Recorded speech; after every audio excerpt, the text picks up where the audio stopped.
आपण पाहत आहात महाराष्ट्र वृत्तदर्शन न्यूज, रोखठोक आणि निर्भीड।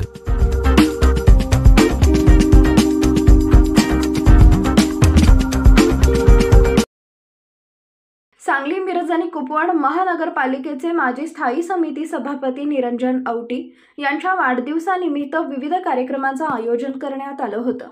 कन्यारत्न ठेव योजनेच्या माध्यमातून ठेव पावतीचे वितरण करण्यात आले, तसेच रक्तदान शिबिराचे आयोजन करण्यात आले।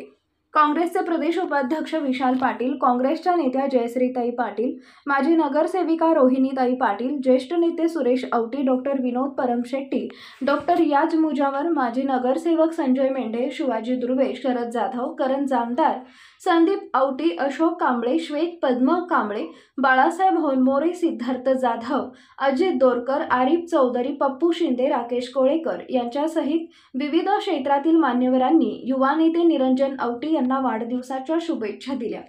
मिरजेच्या विकासात युवा नेते निरंजन औटी यांचे मोलाचे योगदान असून त्यांच्याकडून या परिसरात कायापालट होत आहे, असं सांगत विशाल पाटील यांनी कर्तृत्ववान युवा नेते निरंजन औटी यांना वाढदिवसाच्या शुभेच्छा दिल्या। आज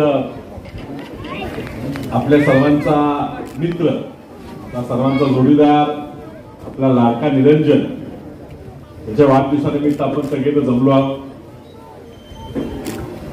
आजच्या दिवशी माझा मुंबईत सकाळचा एक कार्यक्रम होता, मी म्हटलं आज काय मला शक्य नाही आणि त्यामुळे कार्यक्रम तुम्ही आवरून घ्या। तर संदीप नाना म्हटलं नाही, आता तुम्ही असताच पाहिजे मग आठवडाभर थांबूया।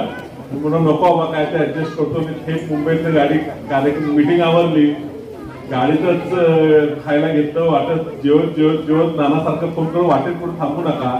मी म्हणतो आता लघवीला मी थांबत नाही, आल्यावर तुम्ही व्यवस्था कर आणि डायरेक्ट आलो। कारण हे आता जसं जेसीबीने सांगितलं, हे आमचं घर आहे, आम्ही ह्या घरातले सदस्य आहे आणि ह्या निवडणुकीत मी बापूंना विनंती केली की हे आपलं घर जिवंत राहिलं पाहिजे, हे घर पुढे गेलं पाहिजे। त्यामुळे घराचा तुम्ही कर्ता पुरुष, आज आम्ही लहान आहे, तुम्ही मोठे आहात, तुम्ही पुढाकार घेतला पाहिजे आणि बापूंनी निर्णय घेतला आणि धाडसानं पक्ष, नेते, गट, तट सगळं विसरून मिरजकरांना आधी एकत्रित केलं आणि फक्त मिरजेपुरतं मर्यादित न राहता जिल्ह्याच्या मतदारसंघाच्या सगळ्या मोठ्या मोठ्या नेत्यांना विश्वास दिला की जर वसंतदादांच्या विचाराची लोक आपण सगळे एकत्रित आलो तर आपण क्रांती घडवू शकतो। आणि कालच विश्वित कदम आणि आम्ही एका ठिकाणी कार्यक्रम बसलो होतो आणि 2-4 दिवसापूर्वी त्या ठिकाणी चर्चा निघाली आणि त्यावेळेस संदीपचं आणि खास करून निरंजनचं आम्ही बसून कौतुक करतो।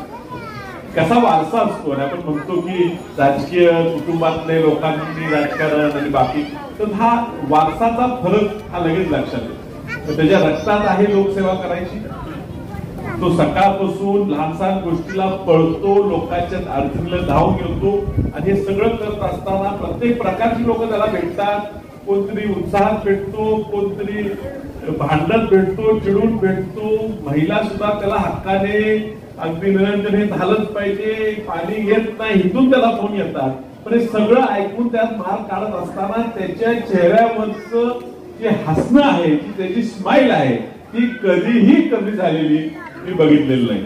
आणि आमचा एक अंदाज होता, मी बापूंना पण सांगत होतो, बापू तुम्ही का थांबा लागलाय आता? तर बापू म्हणतात नाही पोरांना पुढे करायचं।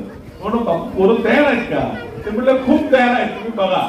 आणि त्यांनी दाखवून दिलं की कदाचित बापूंकडनं काही कामं राहिली असतील पण ह्या पोरांकडनं राहिले नाहीत। आणि एक विजन, हा मिरज शहर आपलं आहे, हे मिरज शहर पुढे नेलं पाहिजे, राज्यात एक नंबरचे शहर या ठिकाणी निर्माण झालं पाहिजे। या दृष्टीने कामं घेतली, त्या ठिकाणी मला वाटतं पश्चिम महाराष्ट्रात पहिला स्तंभ झेंडा आपण जो उभा केला एवढा उंच, हा पश्चिम महाराष्ट्रात उभा झाला, ते कार्यक्रम असेल। आता मिरजची जी ओळख आहे ती सुतार आणि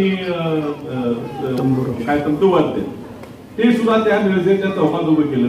लक्ष्मी मार्केटच्या ठिकाणी लक्ष्मी मार्केट आपण का म्हणतो, ती लक्ष्मीची मूर्ती, ते लक्ष्मीचं चौक तो सुशोभित केला। असे वेगवेगळे उपक्रम प्रत्येक ठिकाणी, प्रत्येक देवळाच्या मागे दोघांनी मिळून चांगले दिवे लावले, पण दिव्यांमुळे त्या मंदिराला शोभा आहे। प्रत्येक समाजाच्या लोकांना एकत्रित घेऊन हा काम नियोजन करतोय आणि त्याचा आज आपण वाढदिवस साजरा करतोय. त्या वाढदिवसानिमित्त तुमच्या सगळ्यांच्या वतीनं मी त्याला शुभेच्छा देतो. त्याच्या हातातून त्याच्या मार्गातून ह्या जिल्ह्याची ह्या जिल्ह्याची सेवा व्हावी, लोकांची सेवा व्हावी ही आपण ईश्वरचरणी प्रार्थना करूया.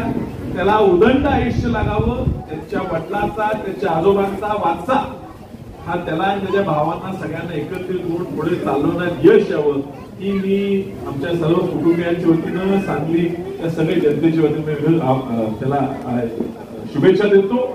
आणि आता आपण पुढच्या कार्यक्रमाच्या दृष्टीनं केक कापून त्याला केक चालवून हा आनंदाचा सण आणि मोठा साजरा करू. 35व्या वाढदिवसानिमित्त आपण स्टेजवर सर्वजण जमलात आणि तुम्ही सर्वजण निरंजनवर प्रेम करणारे कार्यकर्ते. खरं म्हणजे आज त्याचा 35वा वाढदिवस. मी त्याला विचारले की तुझा वाढदिवस आहे तर अगदी थोड्या वयात ज्याने चांगली कामं विद्येमध्ये त्यांनी केली, युवा नेतृत्वाला पुढे केलं तर किती चांगलं काम होऊ शकतं. त्यामुळे बापूंनी आता दोघांनाही पुढे केले आणि त्यामुळे आपल्या शहरातली बरीचशी कामं आताच मोरे साहेबांनी सांगितले की आपल्या चौक सुशोभीकरण असू दे किंवा अनेक कामं असू द्या आपल्या प्रभागातली आणि नेहमी सगळ्यांच्या मदतीला धावून जाणारा असं निरंजन दादा आपला. तर त्याला पुढील भावी वाटचालीस मी मनापासून शुभेच्छा देते.